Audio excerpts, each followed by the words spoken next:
उपीट करणार आहे. त्याच्यासाठी रवा भाजून घेतला आहे, मिरच्या, कोथिंबीर, उडीद डाळ भिजत ठेवली आहे, एक कांदा कापणार आहे आणि शेंगदाणे भाजून घेणार आहे. जिरं मोहरी टाकून घेऊया.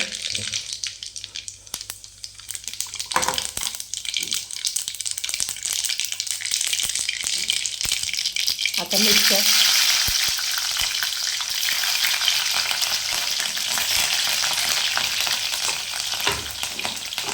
आता कांदा,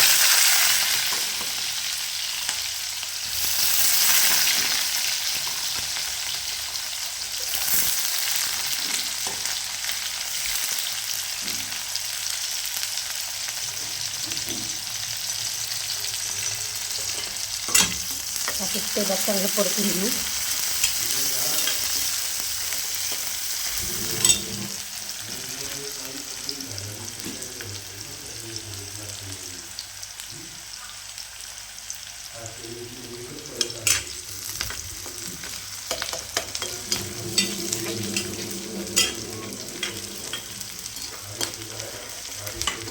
खूप छान होतो हा शिरा, उपमा, उपमा.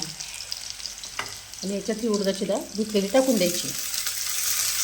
त्याच्यामुळे चव खूप छान होती, मस्त होती, एकदम छान उपमा होतो हा. उडदाची डाळ टाकून घेतली.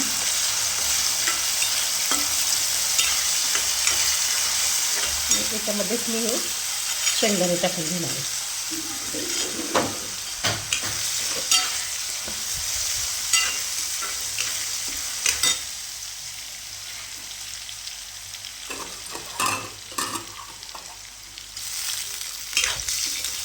उडदाच्या डाळीनं त्याला चवच वेगळी लागते.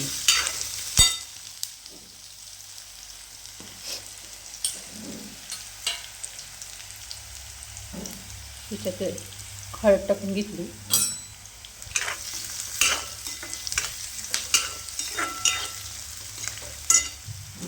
त्याच्यातच मीठ टाकून घेतलं. कोथिंबीर थोडी याच्यात टाकणार आहे.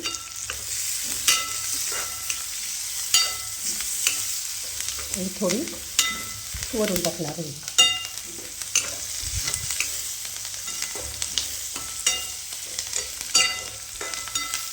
आता कांदा पण छान परतला, याच्यामध्ये सगळं छान झालं. आता आपण पाणी घालणार आहे.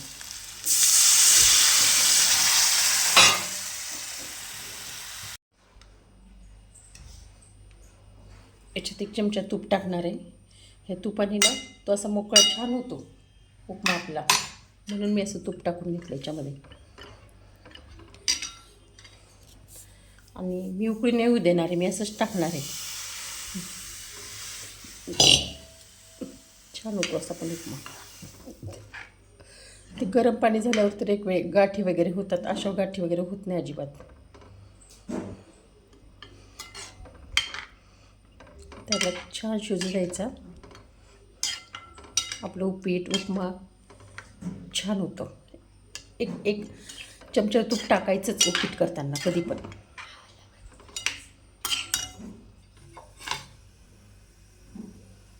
बघा किती छान झालं आहे, मोकळा फडफडीत. हे बघा मस्त झालं आहे.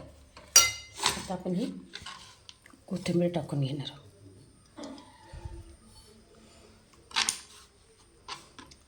आणि मस्त फुलला तो. तूप टाकायचं, तुपाने खूप छान टेस्ट पण छान लागते. हे काय किती मस्त फुललं आहे, खूप छान झालं आहे. आता गॅस आता बंद करूया.